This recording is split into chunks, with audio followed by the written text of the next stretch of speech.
Hai teman-teman di seluruh Nusantara, pada kesempatan kali ini saya akan melanjutkan kembali cara mengaktifkan modul inverter ini tanpa menggunakan blok modul pengendali. Bagaimana caranya? Ikuti terus video ini hingga selesai.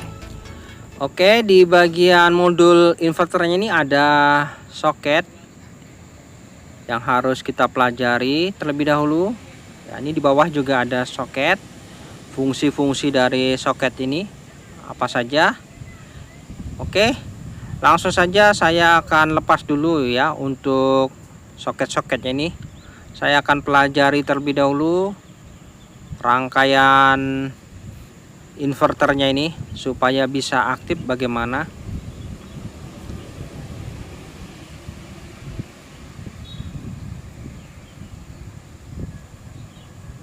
Oke, saya lepas dulu. Modul inverternya seperti ini, cukup kecil ya. Di sini soket yang paling bawah ini adalah perintah on-nya. Sedangkan apabila diperintah maka IC PM ini akan bekerja. Baik teman-teman, setelah saya pelajari untuk modul inverternya ini, di sini kita akan lakukan modifikasi supaya modul inverternya ini bisa aktif, bisa menghidupkan mesin kompresor. Ternyata di bagian soket yang paling atas ini adalah sumber input dan outputnya. Lalu di soket yang paling bawah kecil ini adalah perintah on-nya. Nah, kita akan berikan tegangan di perintahnya ini supaya IC PM ini bisa aktif. Oke, bagaimana caranya ya?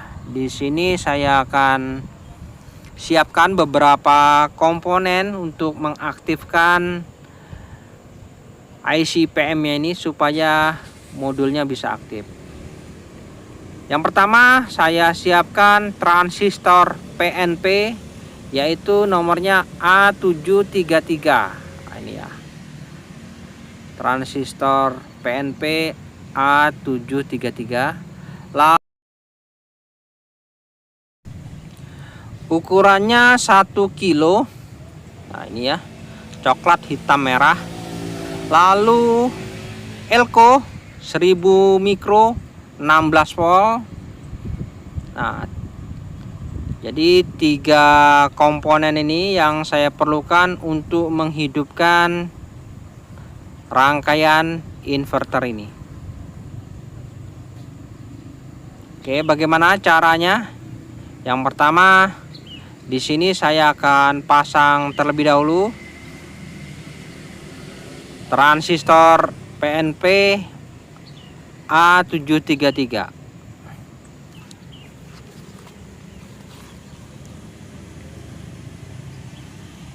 Oke, untuk posisinya di sini kita solderkan di autocoupler di bagian outputnya ini.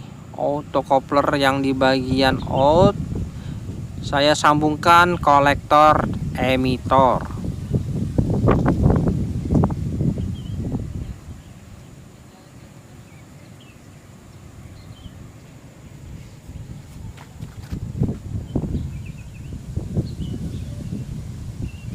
Nah ini ya, jadi transistornya ini saya sambungkan pada kaki autocoupler di bagian outnya. Ini adalah kaki kolektor dan emitor.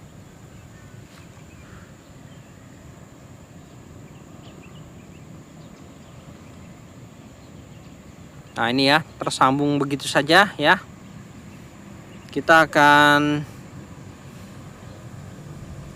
lanjut lagi. Di sini untuk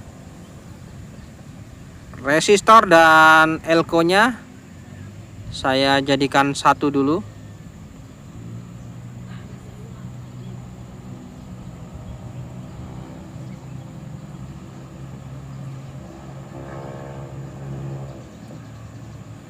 Nah, ini bisa dililit, lalu nanti saya akan lakukan penyolderan.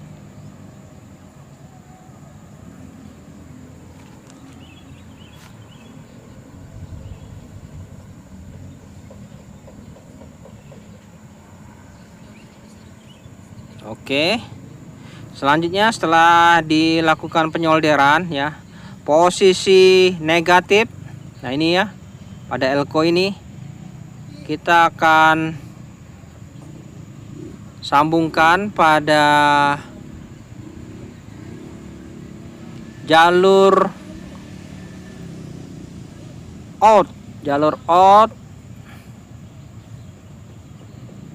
pada IC IPM-nya ini.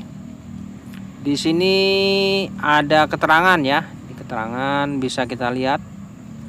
Oke, ada keterangan di sini FLO. Nah, ini ya, FLO. Ya, ini adalah jalur yang dari IC. Lalu saya akan solderkan di pin tersebut.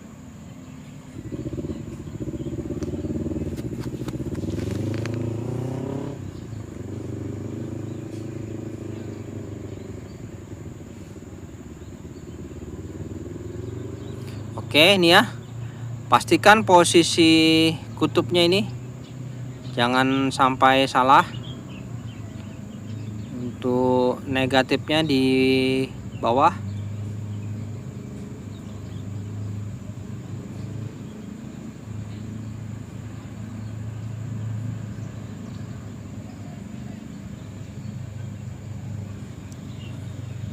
Dan selanjutnya saya lakukan penyolderan pada pin FLO tadi. Oke, saya potong dulu sisa kaki pada komponen ya. Di sini sudah tersambung ya pada pin FLO, elko negatif. Nah, seperti ini. Lalu untuk penyambungan pada jalur positif atau resistor ini menuju ke kaki basis, ini jangan langsung kita sambungkan, namun kita sambungkan menggunakan kabel kecil ya, kabel kecil secukupnya saja.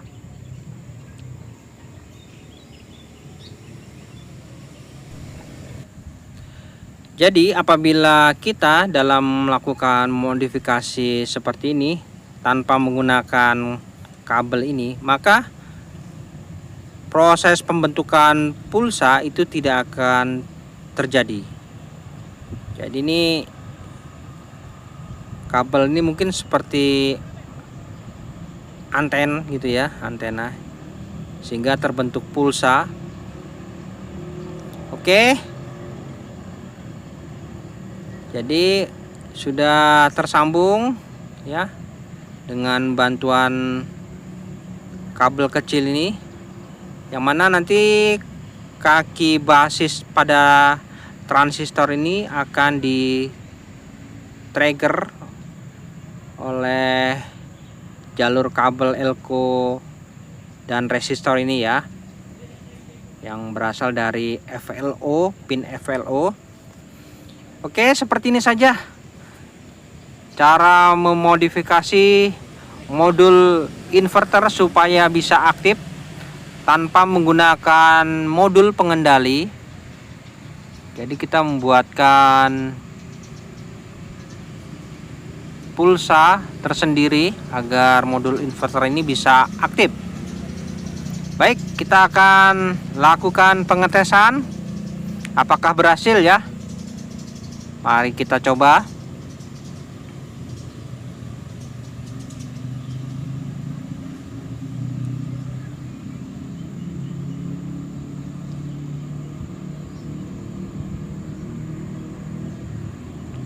Oke, di sini untuk pemasangan soketnya tidak ada masalah ya.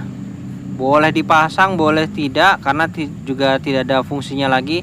Namun untuk soket yang ini wajib ini. Ini memang kita tidak ada melakukan perubahan. Ini adalah jalur sumber input dan output yang menuju ke mesin kompresor.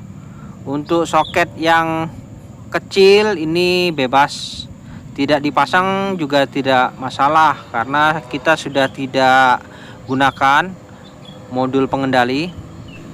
Kita sudah aktifkan modul inverter ini. Apabila dialiri arus, maka otomatis langsung on. Oke, perhatikan lampu indikator pada inverter, yang mana akan saya berikan sumber ya. Perhatikan lampu inverternya apakah menyala. Oke, adaptor menyala. Kita tunggu. Ya, lampu inverternya menyala, mantap. Artinya mesin kompresor bekerja ya di sini. Apabila modul inverternya ini lampu indikatornya menyala, artinya sudah berfungsi semua ya. Di sini untuk pengendali modulnya sudah kita gantikan perannya menjadi sistem timer. Lalu modul inverternya sudah kita aktifkan secara manual juga tanpa pengendali modul. Di sini bisa kita lihat untuk arusnya menunjukkan di 0,39 ampere. Artinya kompresornya bekerja ya. Kita coba lagi. Arusnya di 0,39 ampere. Ini dalam kondisi running awal ya, putaran tidak penuh, karena untuk sistem kerja dari kompresor inverter ini dia sifatnya pelan dulu ya. Pelan dulu. Nih, mesin kompresornya masih asli. Saya raba, terasa bergetar ya, mantap. Oke, untuk pipa tekannya mulai terasa panas di sini. Ya. Oke, kita biarkan dulu sampai putaran maksimal. Di sini lampu indikator inverternya masih aktif. Arusnya semakin naik ya. Kita tunggu dulu sampai putaran penuh. Baik, setelah beberapa menit di sini kondisi arusnya sebesar 0,99 ampere atau 1 ampere. Jadi kita biarkan dulu sampai dapat putaran penuh. Untuk timer saat ini tidak bergetar, namun mesin kompresor ini aktif. Mari kita lihat di bagian mesin kompresor. Di sini saya rasakan ya, mesin kompresor aktif. Terasa ini untuk pipa tekannya terasa panas, mantap. Selanjutnya mari kita lihat di bagian modul inverter ini. Untuk arusnya menunjukkan di 1,33 ampere. Ya, ini sudah putaran penuh mesin kompresor. Jadi untuk pengendali modulnya sudah kita gantikan perannya. Nah, ini modul yang saya vonis rusak sudah saya ganti dengan sistem timer. Dan modul inverter juga sudah normal. Kita lakukan modifikasi. Baik, saya rapikan dulu, saya tutup. Dan setelah dilakukan penutupan, bisa dicek untuk ruang freezer. Di sini hembusan udaranya sudah mantap ya, terasa dingin. Lalu dindingnya juga terasa hangat, mantap. Untuk pembuktian, di sini saya berikan air mineral. Nanti kita cek ya bagaimana kondisinya. Lalu di bagian ruang refrigerator, di sini juga saya berikan air mineral, yang mana nanti bisa kita tahu kondisi ruang refrigerator dinginnya bagaimana ya. Oke, kita tinggal saja, nanti dalam beberapa hari kita cek kembali. Baik teman-teman, setelah 4 hari di sini saya cek dindingnya masih terasa hangat, mantap, ini pertanda baik. Lalu di ruang refrigerator, di sini saya raba raknya, wah terasa dinginnya, mantap. Oke, rak-raknya juga sudah dingin. Air mineral yang kita tes di sini terasa dingin, menandakan ruang refrigerator ini sudah normal ya. Lalu di bagian ruang freezer. Nah, di ruang freezer saya buka dulu. Kepulan hawa dinginnya berhamburan keluar. Di sini sangat terasa dingin ya. Oke, ini adalah air kemasan yang kita tes, wah membeku dengan sempurna. Jadi bahan-bahan yang ada di ruang freezer di sini sudah membeku semua ya. Mantap. Sampai di bagian pintu-pintu depan juga di sini sudah membeku semua. Jadi untuk perbaikan kulkas inverter ini sudah sempurna. Baik teman-teman, sampai di sini dulu perjumpaan video saya dan kita akan ketemu lagi pada video saya selanjutnya. Sampai jumpa.